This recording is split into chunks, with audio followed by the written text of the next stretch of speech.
And welcome back. Technically, I mean, it is day 5 of the previous version of Eldraine, but I didn't get to them on Friday. I don't know how many people are really going to watch this video, but I do them anyway because it's fun. But anyway, let's just go over the cards. Glass Casket, obviously a reference to Snow White, is a 1 white, 1 of any color, uncommon artifact. When it enters the battlefield, exile target creature an opponent controls, convert mana cost 3 or less until this card leaves the battlefield. Essentially an O-ring or a similar card in the vein of that for creatures who convert a mana cost 3 or less. Now, seeing as it's right next to Wandermere, which I have spoken about already, I find it hilarious that you could put a Wandermere in a glass casket. Just because to me that's hilarious. These cards are always fine. There's nothing wrong with them.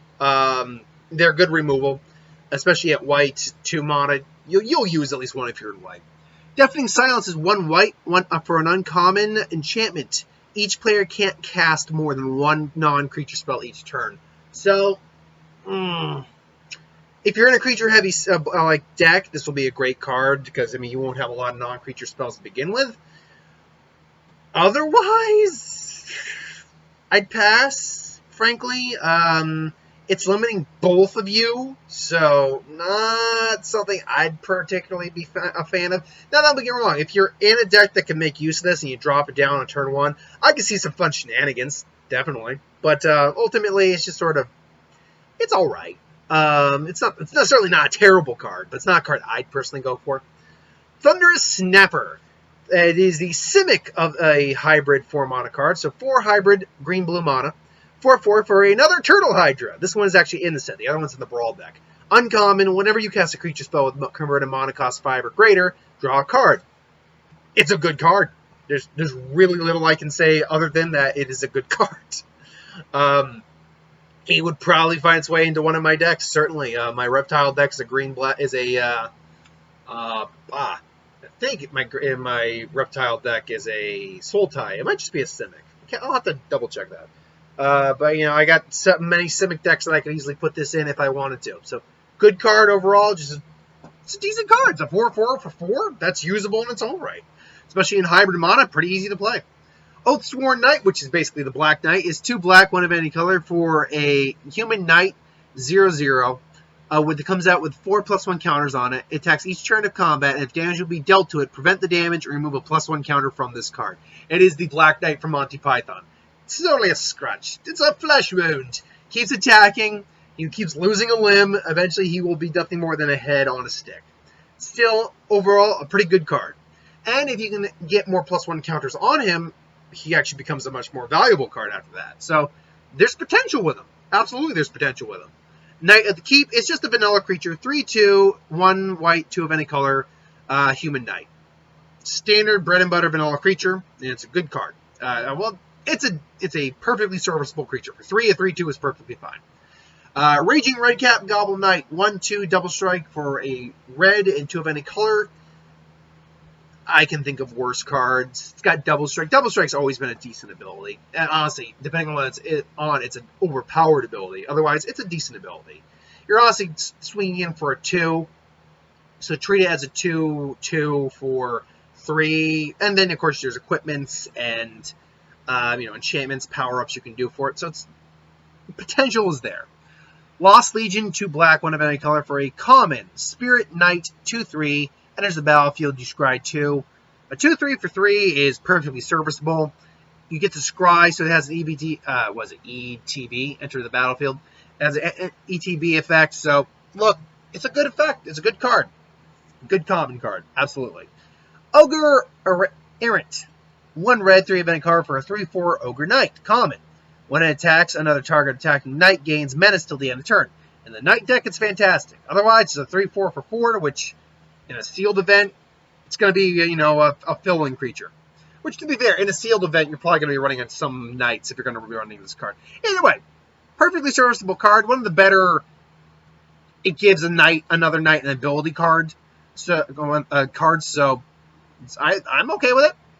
Occam Adversary. 1 green, 3 of any color for a 2/3 uncommon elf warrior. This spell costs 2 less to cast if your opponent controls the green permanent. So if you're against someone with a green permanent, really you're casting it for 2. So you're casting a 2/3 for 2. It has Death Touch, and it deals combat damage to a player. You draw a card. I mean, even for 4, this is still a good card. Granted, for the 2 is better. It's situational. I think for a lot of people it might be a sideboard card. But if you know your opponent is going to play a green deck, it's a good card. It's not an amazing card by any stretch of the means, so don't get me wrong, but it's a decent card, absolutely.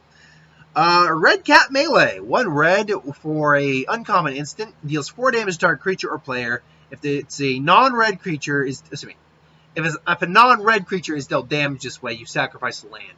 So, I have a feeling this must be a cycle of some cards that are, if they control a card of the same color as this card, then you get an advantage to it. Whereas if you don't get an advantage. In this case, for Oakham Adversary, it costs more to cast. For Red Cat Melee, you'll have to sacrifice the land. Against a red deck, red permanent deck, yeah, it's a good card. Absolutely, it is. Sorry, a little bit of pain in my hand there.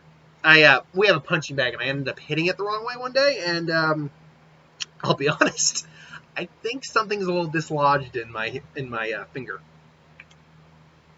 Anyway, but again, look, even against a non-red deck, 1 land, frankly, is not a bad cost, especially late game or later game, because 4 damage is no joke. 4 damage is a lot of damage to do, especially to either a planeswalker or a creature.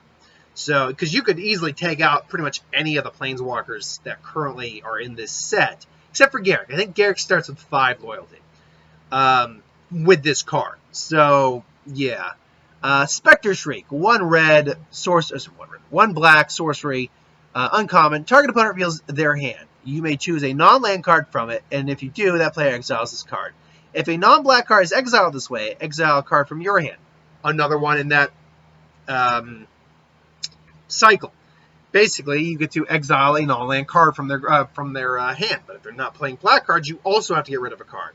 So, there you go. Now, I don't know if there are any more in the cycle. I haven't seen anything yet. But there probably is the white and the black one as well. Or white and the blue one as well. Fierce Witchstalker is 2 green, 2 for any color, or 2 of any color for a wolf, common, 4/4, trample. When it enters the battlefield, create a food token. And then following it after that is Wolf's Quarry, which is 2 green, 4 of any color. Create common sorcery. Create 3 green, 3/1/1 green boar creature tokens with when this creature dies, create a food token. In essence, the Big Bad Wolf and the 3 Little Pigs. From the Big Bad Wolf card perspective, it's a 4/4 with trample with no downside, and it's even giving you food, which with all the artifact stuff, or just 3 life, it's an upside. Wolf's Quarry does give you 3 1/1 bodies placed over 6 mana that when they die they give you food. Not as big on this one just because the card's too expensive in my mind. At 5 I might have been able to see it, but 6 is too much. Again, when they die you get food, but here's the problem I have honestly with food. There's better things you can sink your mana into. Folios of Fancies, which like portfolios. Folios of Fancies. 1 blue, 1 of any color for a rare artifact. Players have no maximum hand size. You can pay double X, target player. Each player draws X cards. Or you can pay 2 and 1 blue, tap this card. Each opponent puts number of cards equal to the number of cards in their hand from the top of their library to the graveyard. So in essence, A, you're able to draw cards, but B, it's a mill engine in the same effect. And if you're able to untap this card while tapping it the first time and be able to get the mana off, I can see some shenanigans being pulled in there. I think Commander's going to have a lot of fun with this card, definitely, especially for the mill decks. I could try to find a home for it. I have 1 or 2 mill decks. But yeah. One of my personal favorites, because it's the freaking snake and I love snakes, is Stone Coil Serpent. 1X for a, X for a 0/0 artifact creature snake with reach, trample, and protection from multicolors. Now, Stone Coil Serpent enters the battlefield with X +1/+1 counters on it. Now, I've heard a lot of people say, oh, Endless One just got an upgrade. And yeah, Endless One just got an upgrade, because Endless One was just another X, and it comes out with +1 counters on it. That's it. This is that, plus we added a bunch of keywords on there. So reach, you're automatically going to be blocking them flyers. Fairies are going to be probably a big thing in this set. Trample, going to trample over those fairies because screw them. And protection from multicolor because screw Garrick, screw Garrick, screw Oko, and screw the twins. Now still, this doesn't give like pure protection from artifact or creature removal. Any monocolor spell will do it. Naturalize will do just fine. But that being said, this is a really good card. I hope to be getting me a copy. Faeburrow Elder is a 1 white, 1 green, 1 of any color for a rare Treefolk. 0/0 Vigilance. Enters the battlefield for each +1 counter among other permanents you control. For each color of mana permanents you control, add 1 mana of that color. So, essentially, at minimum, with this card, you can get a 2/2 with Vigilance that taps for either a white or a green. Now, if you're somehow in a 5-color deck, you can now have a 5/5 with Vigilance that can tap for any one of the 5 colors. This is a good card. Is it a fantastic card? No, but is it a good card? Hell yeah, it's a good card. Just think about it on turn 3. On turn 3, if you're able to do it, you will now be able to tap for 4 mana on turn 4, not even including the land you play possibly that turn. So tap for 5 mana, you can easily get out one of your bigger creatures. It's a good card. Definitely a good card. Bonecrusher Giant, speaking of good cards, is 1 green, 1 red, 2 of any color for a 4/3 giant. Now, it has Adventure, which is Stomp. 1 red, 1 of any color for an Adventure.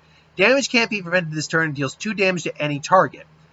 And then, when this card becomes the target of a spell, it deals 2 damage to that spell's controller. So, in essence, the only downside is you can't really equip it. Well, okay, you can equip it. You can't enchant it, because then you're dealing 2 damage to yourself, and that's never a good game strategy. Unless you're designing to put yourself down to life, and then, I don't know, use, what was it, the evil tree from Avacyn, or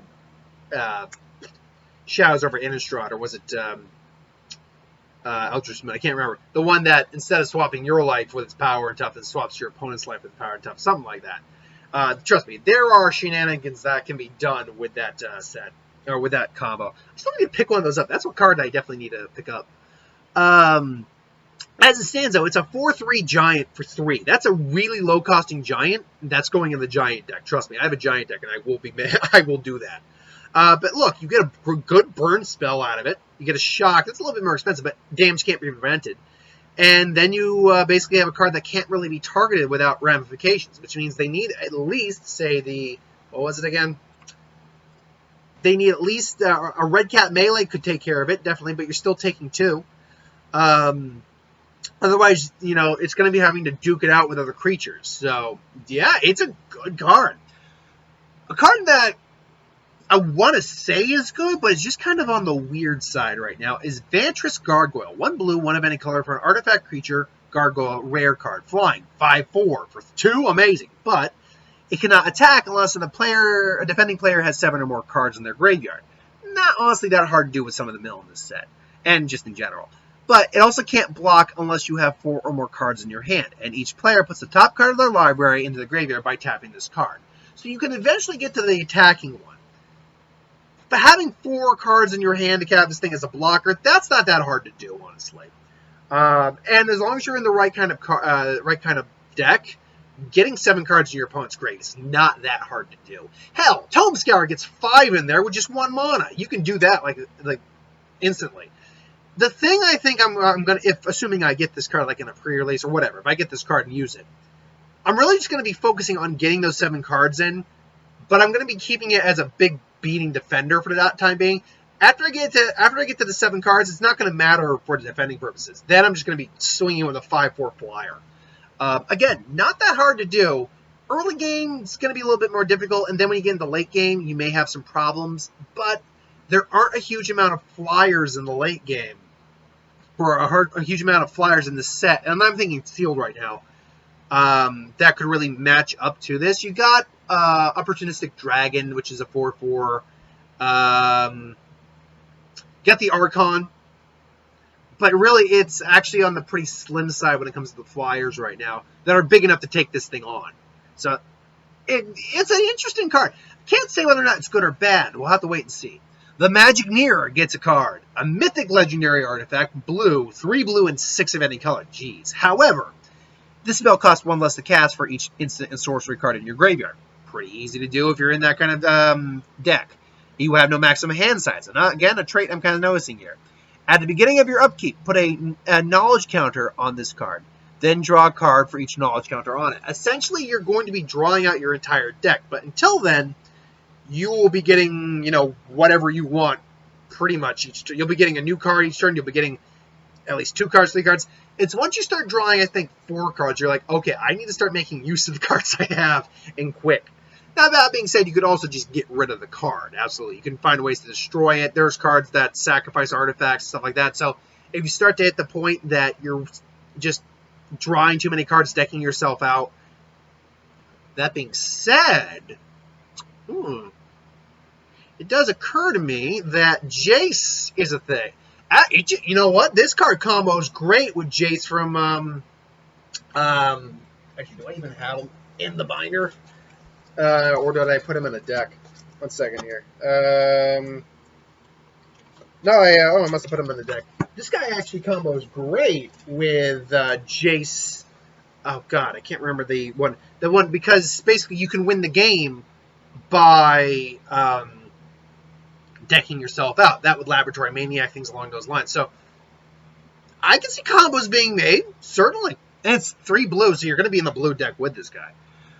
Dance of the Mance. Huntsville? And that actually is apt for the set. That joke. 1 blue, 1 white, and X. Sorcery, rare. Return up to X target artifact or or enchantment cards. Each will convert mana cost X or less from the graveyard to the battlefield. If X is 6 or more, these permanents are 4/4 creatures in addition to another type. Now, great card in your artifact or enchantment deck. But here's the thing that really bummed me out when I read this card. And it's a good card, because they're going to have all the effects they have regardless of being, enchantment or artifacts. And regardless of being creatures, sorry. I read that card, I'm like, oh, sweet. Yeah, I'm going to put this in my Theros Gods deck, and then when if they all go to the grave or someone's villain, I'm just going to be like, nope, return my gods to the battlefield, and turn them into 4/4 creature. No, oh, poop. Still, good card overall. There's a lot of equipments in this set so far. There's a lot of artifacts. Now it's not going to return your food because the food tokens aren't cards, they're tokens. But still, good card. Incrag Feet, 3 red mana, 1 of any color for a rare sorcery. Add 7 mana to your red mana to your mana pool. You can cast only 1 more spell this turn. Which, to be fair, you're probably only going to be casting the big spell anyway, so save it for like your big dragon or your big F-off card. There's a card I think we're going to get to in a little while. Is it it? Yeah. Sundering Strike that works perfectly in conjunction with this card. So otherwise, it's a good card if you have cards that you could use it with, obviously. Revenge of Ravens, 1 black, 3 of any color for enchantment. Uncommon, whenever a creature attacks you or a planeswalker you control, creature controller loses 1 life, and you gain 1 life. It's a standard card that's been around for God knows how long, but it's a good card. It's not gonna. It may stall for a little bit, and if you could maybe get multiple copies, it's really going to become an issue, because then they're like, all right, let's say you have 2 copies of this. I'm losing 2 life when you're gaining 2 life. So quite frankly, I better be attacking with enough creatures to make it matter. And if you've got creatures to block, then you're not. Then it's not mattering. See, it's really kind of a stall. It's a really good stall tactic if you can get multiple. At 4 mana, it's priced right. Mirror Maid, 2 blue, 1 of any color for enchantment, uncommon or rare. You have it enter the battlefield as a copy of artifact or enchantment on the battlefield. It's an enchantment that it's similar to a clone, but not in the same effect, because as an enchantment, it can't target creatures per se. So they decided to go with the creature enchantment instead. It is interesting. It is interesting. And if you use the name, Dance of the Mains, I'm going to say Mains, to bring it back, it can enter as a copy as any of the cards that you brought back, too. So it's a good little combo there. Ferocity of the Wilds, 1 red, 2 of any color for enchantment. Uncommon. Attacking non-human creatures get +1/+0 and have trample. I love the little flavor here. Knights who excel in tournaments sometimes underestimate the threats beyond the realm. It's like, oh yeah, you're using these tournament things. Let me show you what the real world's like. You're gonna be killed by a bunch of little goblins. If you're in a non-creature deck, great. Otherwise, nah. Or non-human deck. Otherwise, nah. It's pointless otherwise. I love this. I kind of get a Tom Bombadil or a Radagast vibe from this guy. Grumgully, the Generous. 1 red, 1 red, a green, and 1 of any color for a 3/3 Goblin Shaman. Each other non-human creature you control enters the battlefield with an additional +1 counter on it. Again, in the non-human deck, it's a good card. It's a 3/3 for 3 with an upside. The only downside is you can't have multiples because it's legendary. To be fair, I could see why, because, I mean, look at, oh god, Master Biomancer, for example. That thing will mess you up if you're not careful. I have several. I love them. They are my babies. Mistford Turtle, a river turtle. 1 blue, 3 of any color for a 1/5 turtle. Common. When this card attacks, another attacking creature, non-human creature can't be blocked. Essentially, it makes a non-human creature unblockable. Hey, it's good.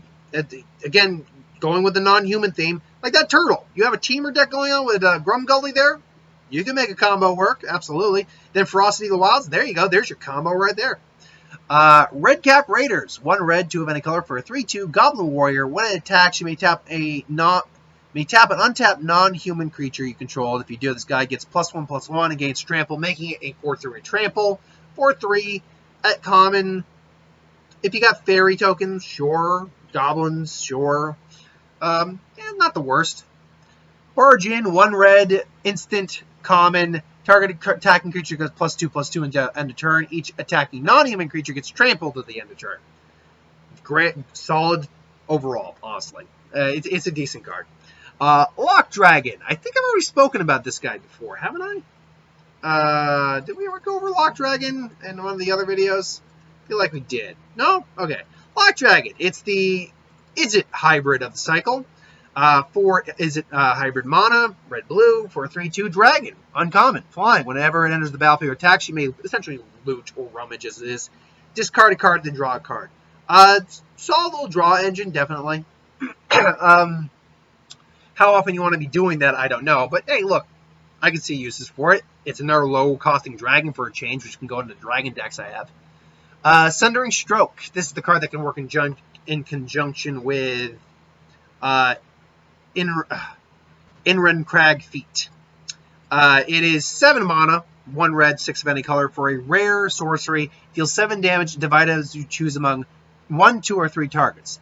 If at least 7 red mana was spent to cast this spell, instead it deals 7 damage to each of those permanents or players. So it is quite possible to do a lot of... Look, even at just the standard casting of, multicolor this, you're dealing 7 damage across the board. You can take out a big creature, deal the rest to an opponent if you so choose, wipe out a bunch of creatures that are causing you problems. It's a good card. It is a good card, yeah. Then we have, let's see, who else do we have here? Most of this is now just the alternate arts and stuff. Let's see here. We have Countryside Villa, and this is actually where we're going to be ending off. The Countryside Villa, 4 more cards. Is land, plains, enters the battlefield, tapped unless you control 3 or more plains. And when it enters the battlefield, untapped, you may put a +1 counter on target creature. Late game, it's a good little card. Put a land down, you get an extra land, you put a +1 counter on something. Early game, it's just the plains. So, not certain how I'm feeling about these lands overall. They're just kind of eh. Clockwork Serpent and Hedge Walker are pretty much almost the exact same card, which is a slightly different effect. They both have the adamant cost, which means 3 mana of at least the same color. With Clockwork Servant, it's a 2/3 that when you pay 3 with adamant mana of the same color, you draw a card. With Hedge Walker, it comes out instead as a 2/2, but as a 1/1. Both are okay. The drawing of the card's a little bit better. Fires of Invention is the last card of the day. 1 red, 3 of any color. For an enchantment, you may only cast spells during your turn and can't cast more than 2 spells each turn. However, you may cast spells with converted mana cost less than or equal to the number of lands you control without paying their mana cost. Essentially, what they're saying is, you're not tapping mana. But at that point, you're limiting yourself severely. And if you don't have any cards in your hand that, frankly, are less than or equal to the amount of mana, just are more than, you see the. I think it looks good on paper. It looks good at first glance, but it's not that good overall. I wouldn't really be that keen on using it myself. Maybe I could find a way around that. Maybe. But ultimately, it is what it is. Thank you for watching, though. I hope you enjoyed. Like, comment, share, and subscribe. As always, if you want us to review something, put in the comments below. Let us know. We'll do a review of it at some point. So that's it for today's videos, or today's Magic video. I got one more What If to do, and tomorrow's the week of What Ifs starting, so keep your eyes up for that. Till then, thanks for watching. I hope you enjoyed. Now, see you next time. Later.